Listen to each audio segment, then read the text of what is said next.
ఇక సిద్దిపేట జిల్లా గజ్వేల్లో కాంగ్రెస్ గూండాలు రెచ్చిపోయారు. బీఆర్ఎస్ అధినేత తెలంగాణ తొలి ముఖ్యమంత్రి కేసీఆర్ క్యాంపు కార్యాలయంపై కాంగ్రెస్ కార్యకర్తలు దాడి చేశారు.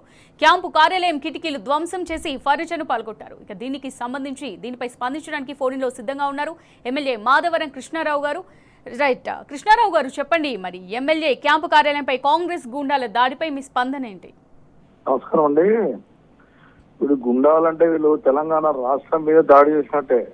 ఇది ఏంటి వీళ్ళు చేస్తున్న దుండాయుధం ఏంటంటే, ఇలా ఎక్కడైతే మున్సిపాలిటీ ఎలక్షన్స్ జరుగుతున్నాయో మనం గెలిచినామో దాన్ని డైవర్ట్ చేయడానికి ఇది ఒక పెద్ద నాటకము, డ్రామా. ఇది ఇవాళ ఒక రాష్ట్రానికి, తెలంగాణ రాష్ట్రానికి తెచ్చినటువంటి గొప్ప నాయకుని క్యాంప్ ఆఫీస్ ని వలగొడుతున్నారంటే ప్రజాస్వామ్యంలో ఇది ఎక్కడ ఉందా అసలు?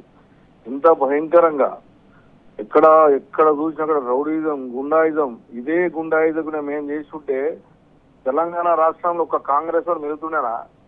10 సంవత్సరాలు ప్రశాంతతగా ఉండి ప్రజలు బాగుండాలి, ప్రజల కోరిక మేరకు తెలంగాణ తెచ్చాము, తెలంగాణ రాష్ట్రం బాగుండాలని కోరుకున్నాం తప్ప ఇట్లా గుండాయిజం చేయాలనుకుంటే ఒక్కడు ఉండకపోతుండే.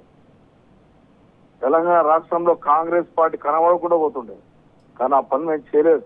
మా ముఖ్యమంత్రి మాకున్నటువంటి సీఎం గారు అది చెప్పలేదు. ఇప్పుడు ఈ రేవంత్ రెడ్డి గారి నాయకత్వంలో రౌడీజం, గుండాయిజం ఇదంతా కూడా రేవంత్ రెడ్డి గారు చేపిస్తున్నటువంటి ఒక డ్రామా. ఇది 100కి 100 రూపాయలు పెద్ద ఆయన క్యాంప్ ఆఫీస్ వెలగొట్టడం అనేది ఇది తెలంగాణ రాష్ట్ర ప్రజలను అవమానించినట్టే, తెలంగాణ రాష్ట్రాన్ని అవమానించినట్టే. దీన్ని సీరియస్ తీసుకోవాలి పోలీసు వాళ్ళు.